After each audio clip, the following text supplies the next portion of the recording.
Hello, Sarah from South London Sling Library here.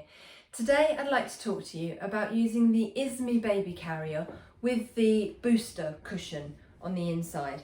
This is particularly useful if your baby is below average birth weight. Newborn babies of average birth weight are perfectly fine in the Izmi Baby Carrier without the booster cushion. What I'll do is I'll link either down below or in the iCards my video of using the Izmi Baby Carrier with a regular birth weight newborn. If your baby is particularly petite, perhaps they were born early and they've been discharged from hospital now, then you may feel slightly better using the booster cushion with your Izmi Baby Carrier, and that's absolutely fine. That's what it's in there for. Your Izmi Baby Carrier comes supplied with the booster cushion. If you've bought the Izmi Essentials, then it won't have a booster cushion with it. But for most standard sized newborns, you don't need the booster cushion. So this is the standard Izmi Baby Carrier, not the Essentials, and it came with the booster cushion. So we're going to use this with a lower birth weight baby. If you are at all unsure, particularly if your baby has not yet met their gestational due date, or was of low birth weight but term, then do please give me a call and I can help you in more interactive ways than just by watching a video. So what I'm going to do with my Izmi Baby Carrier is I'm going to hold it by the waistband, and you can open the Velcro pocket at the waistband there, and then I can take the Velcro tabs and I just want to make sure that they're all the way out. They're on their maximum width setting. So for a standard newborn without the booster cushion, we put them further into the middle. But using the booster cushion, I want to make sure the carrier is on its widest seat setting. I can then take my booster cushion, and if you look at the Velcro tab on your booster cushion, it's basically on one side of the carrier. So this is like the back of the cushion, this is the front.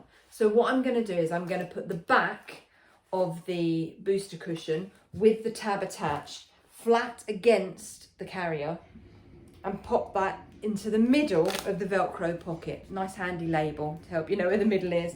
Stick that into the middle of the Velcro pocket and stick the Velcro down over that tab and all the way along, so that all of that is nice and secure. And there is my booster cushion hanging flat on the inside of my carrier. Now, all I'm going to do is I'm going to hold that carrier in front of me. I'm going to hold the waistband, flip it in towards me, and look at what that cushion does. Can you see it stands up?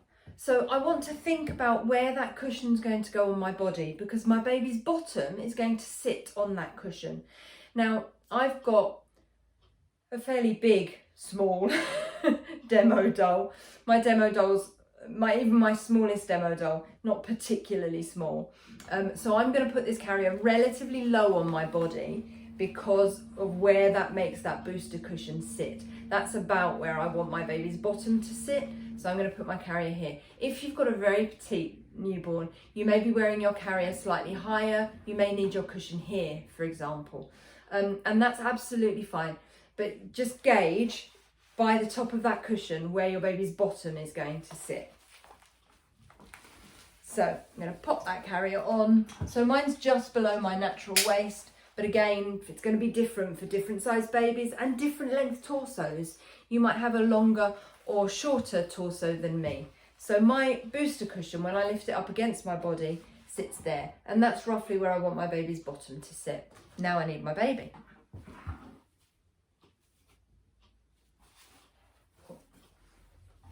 So this is my smallest demo doll, not particularly small, but it's the smallest I've got.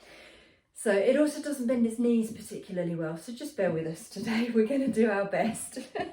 So what you're going to do is hold your baby, and your baby will undoubtedly have their knees very tucked up and be in that lovely curled up newborn position, and that's absolutely fine. This is just about supporting them where they want to be, in the position they want to be in, but allowing you to be hands-free. So with my baby kind of tucked up on my body, all I'm going to do is tuck that cushion under the baby's bottom, like that. So we've got 1 foot kind of on this side, 1 foot on that side, and the cushion is under their bottom and supporting them from the back of one knee across to the back of the other knee. Then all I'm going to do is pop a hand under the carrier and smooth it up the baby's back.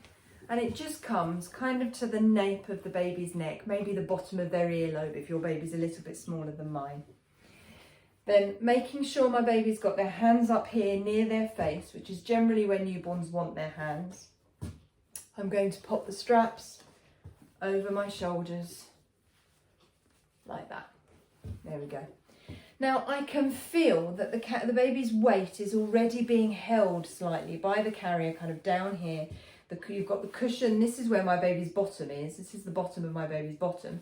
So this space is taken up by the cushion, and then I've got the waistband. So this means I can support my baby with one hand to stop them flopping outwards, and I have a hand free. This free hand is going to go through the small of my back, underneath that first strap that I come to, towards the strap on my opposite shoulder. And what I'm going to do is I'm going to pull that strap down to the floor first.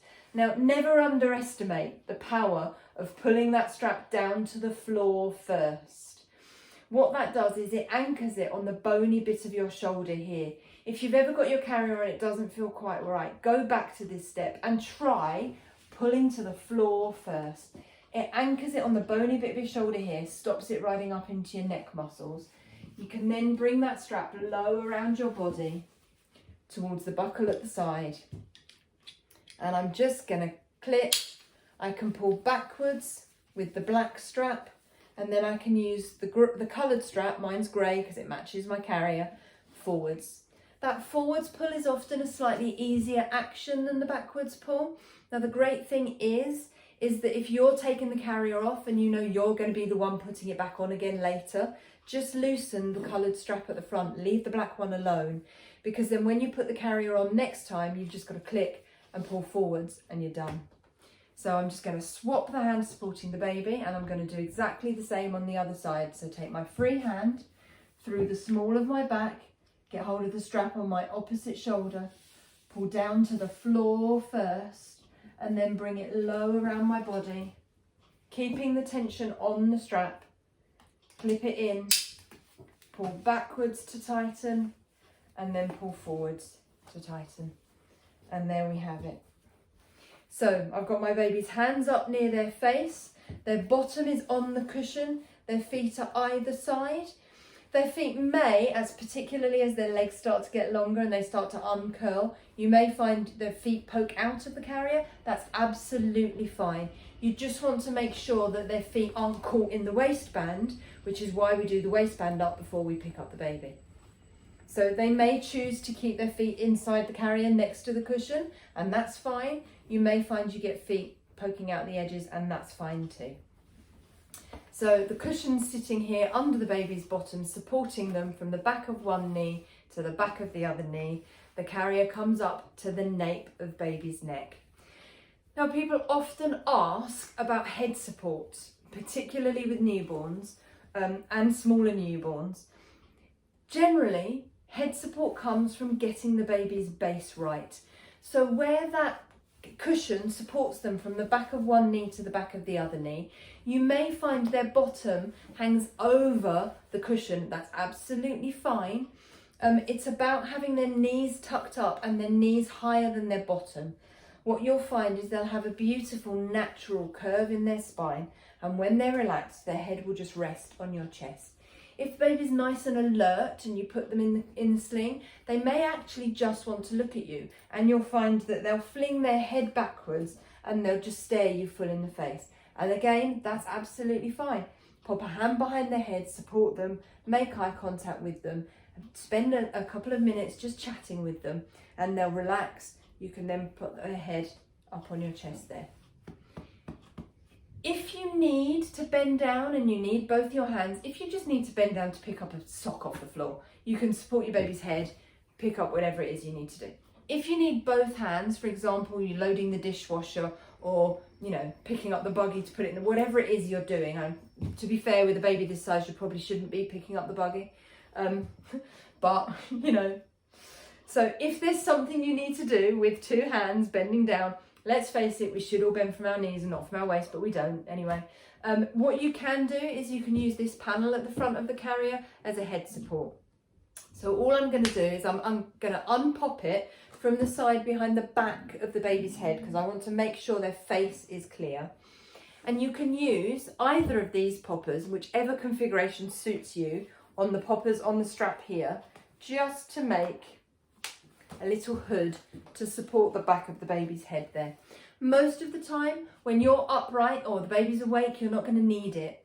But if the baby's very asleep, or if you've got a lot to do and you just feel like a little bit of extra head support is going to be very beneficial, then you can absolutely use that in that way. And you can do it on either side.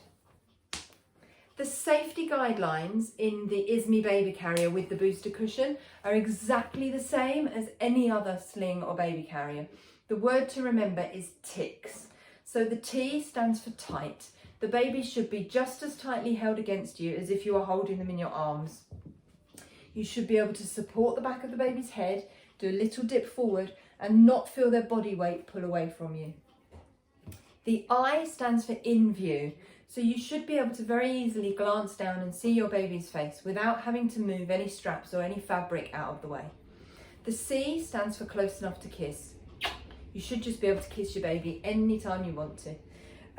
The K stands for keeping baby's chin off baby's chest.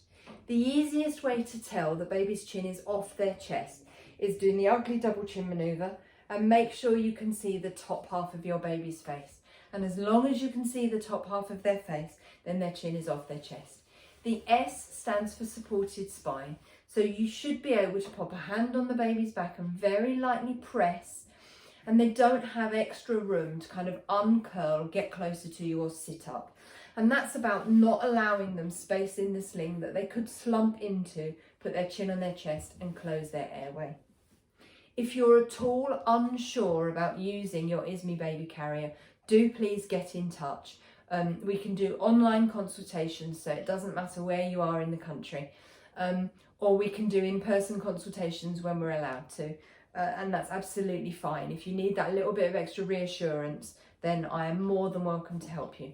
If you'd like to borrow an Izmi Baby Carrier, either with or without the booster cushion, then you can find them along with bookings for consultations on our website, which is southlondonslings.co.uk. To take my carrier off, I'm just going to support the baby's weight, unclip at one side, swap hands, unclip at the other side, and then I can release the carrier and support my baby. I hope that helps, and I'm here if you need me. Thanks a lot. Bye.